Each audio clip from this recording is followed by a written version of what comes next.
CPI MLA Kunamneni Sambasivarao చేసినటువంటి వ్యాఖ్యలు ఇప్పుడు తీవ్ర దుమారం రేపుతూ ఉన్నాయి.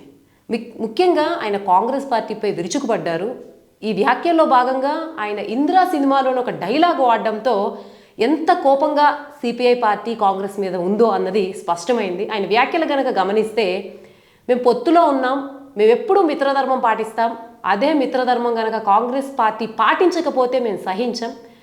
ఆయన ఇది చెప్తూ కూడా కోట్ చేసింది ఏంటంటే, మొక్కే కదా అని పీకేస్తే పీక కోస్తామనేటువంటి ఇందిరా డైలాగ్ వాడుతూ, సిపిఐ పార్టీయే కదా, ఎంతమంది ఉన్నారు, కమ్యూనిస్టులే కదా, తక్కువ మంది ఉన్నారు కదా అని మమ్మల్ని చులకనగా చూసి మా గౌరవాన్ని తగ్గించి మమ్మల్ని అవమానపరిచేలాగా కనుక ప్రవర్తిస్తే మేము భయపడము, వెనకడుగు వేయము అని చెప్పి తీవ్ర వ్యాఖ్యలు చేశారు.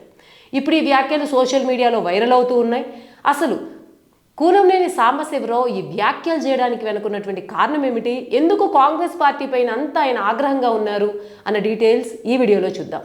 కమ్యూనిస్టుల్ని వీళ్ళేముందని చిరంజీవి సినిమా డైలాగ్ చూసావా, ఒక్కే కదా అని పీకితే పీక కోస్తామని. ఒక్కే కదా, కమ్యూనిస్టే కదా, వీళ్ళు 10 మందే కదా అనుకుంటే ఈ 10 మంది చాలు మీ సంగతి చూస్తారని చెప్పి తెలియజేస్తున్నాను. చాలా మంది అనుకోవచ్చు కమ్యూనిస్ట్ పని అయిపోయిందని.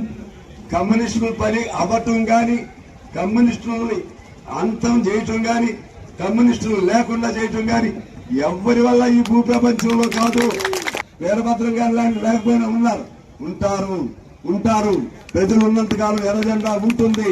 ఎర్రజెండా ఉన్నంతకాలం పేదవాడి తరపునే నిలబడుతుంది. రేపు పిల్లపాకు కూడా వాళ్ళు ఏదో అనుకుంటున్నారు, ఓట్లు కావాలంటే కమ్యూనిస్టు స్నేహం, ఓట్లు అయిపోయిన తర్వాత ఇదంటారు చూసావా, మేమేం పెద్ద పదవులు కోరుకోవట్లేదు, వీళ్ళందరూ కష్టపడి మీకు ఓట్లు వేసి గెలిపించారు. నాకు వేశారు, అక్కడ కాంగ్రెస్ వాళ్ళు వేశారు, టీడీపీ వాళ్ళు వేశారు. నేను స్నేహధర్మం పాటిస్తాను, మీరు కూడా పాటించండి. పాటించకపోతే మీకు రక్షించేవాడు ఎవడు ఉండడు. మిమ్మల్ని ఉండాలని మేము కోరుకుంటున్నాం కాంగ్రెస్ ని. ఎందుకంటే బీజేపీ లాంటి మతోన్మాద పార్టీ రాకూడదని మేము కోరుకుంటున్నాం. అందుకని మేము సపోర్ట్ చేశాం. మీ పత్రం మీరే రాసుకుంటే, మీ పత్రానికి సంబంధించి మీరే దానికి శిలాపలకం తయారు చేసుకుంటే, మీ దాన్ని ఏమంటారు, మీ శ్మశాన వాటికి ఉంటుంది శవపేటికను మీరే తయారు చేసుకుంటే మేమేం చేయలేం. అందుకని చెప్తున్నాను, భయపడే సమస్య లేదు. కమ్యూనిస్టులు మనం నిజాయితీగా ఉండేవాళ్ళం, చివరి వరకు ధైర్యంగా ఉండేవాళ్ళం.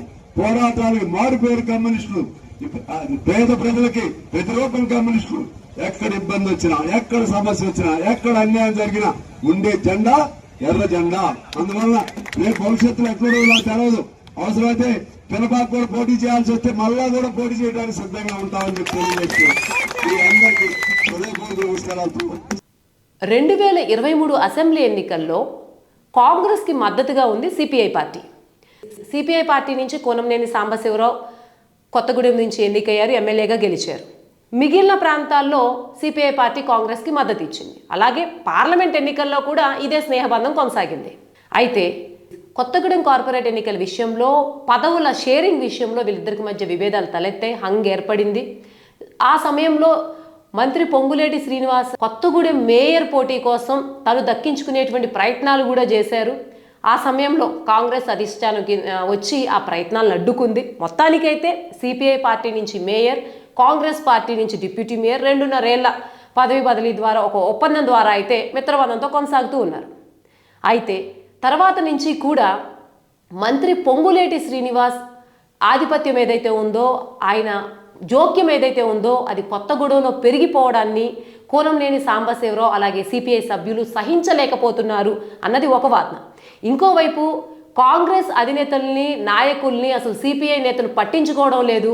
కాంగ్రెస్ పార్టీని పక్కన పెట్టి తన సొంత ఎజెండాతో సిపిఐ ఈ కొత్తగూడెంలో కొనసాగుతుందని కాంగ్రెస్ వాదన. దీంతో పాటు మీనాక్షి నటరాజన్ ఎంపీలందరినీ పిలిచి మీటింగ్ పెట్టినప్పుడు ఆ మీటింగ్లో కాంగ్రెస్ ఎంపీ రఘురామరెడ్డి సిపిఐ నేత అయినటువంటి కూనంనేని సాంబశివరావుపై ఫిర్యాదు చేశారని వార్తలు బయటకు వచ్చాయి. అయితే ఆ వార్త బయట రాగానే రఘురామరెడ్డి దీన్ని ఖండించి నేను అటువంటివి ఏమీ చేయలేదు, మీనాక్షి నటరాజన్ కేవలం ఎస్ఐఆర్ మీద సమీక్షకు పిలిచారు, ప్రజాభివృద్ధి కార్యక్రమాలకు పిలిచారు తప్ప నేను ఎటువంటి ఫిర్యాదు చేయలేదని ఆయన అయితే చెప్పారు. తర్వాత చాలా ఇద్దరి మధ్య విభేదాలు పెరుగుతున్నట్టు రెండు పార్టీల మధ్య వార్తలు వస్తున్నప్పటికీ కాంగ్రెస్ వరకు దాన్ని ఖండిస్తూనే వచ్చింది. అయితే ఇప్పుడైతే తాజాగా ఏదైతే ఆయన కమెంట్స్ చేశారు. కమ్యూనిస్టులే కదా, ఒకళ్ళే కదా, ఏం చేద్దామని మీరు అనుకుంటే మాత్రం మేము సహించం అని చెప్పి ఇందిరా సినిమా డైలాగ్ని కోట్ చేయడంతో వీళ్ళ మధ్య ఉన్నటువంటి విభేదాలు ఏవో చిన్న చిన్నవి సర్దుబాటు అయ్యేవి కాదు, పైకి వచ్చేటువంటి విభేదాలు. దీంతో పాటు నేను ఇంకొక వ్యాఖ్య కూడా చేశారు. అదేంటంటే గతంలో బీఆర్ఎస్కు పట్టిన గతే మీకు పడుతుంది, మమ్మల్ని గనక నిర్లక్ష్యం చేస్తే కేవలం తెలంగాణ రాష్ట్రంలో మత ప్రాధాన్యతను వచ్చేటువంటి బీజేపీ పార్టీ అధికారంలో ఉండకూడదు అన్న ఒకే ఒక్క లక్ష్యంతో మేము కాంగ్రెస్ని సపోర్ట్ చేసాం. గతంలో మునుగోడు ఉప ఎన్నిక విషయంలో బీఆర్ఎస్ పార్టీకి మద్దతు ఇచ్చిన దానికి కూడా కారణం అదే. సో ఈ నేపథ్యంలో ఇప్పుడు కాంగ్రెస్ గనక తమకు నువ్వు సపోర్ట్ చేయకుండా తమకు వ్యతిరేకంగా గనక ప్రవర్తిస్తే ఖచ్చితంగా బీఆర్ఎస్కి ఏదైతే ఇప్పుడు పదవీహీనమై ఉందో, పదవి లేకుండా ఉందో అదే గతి మీకు కూడా పడుతుందని కూడా ఆయన హెచ్చరించారు.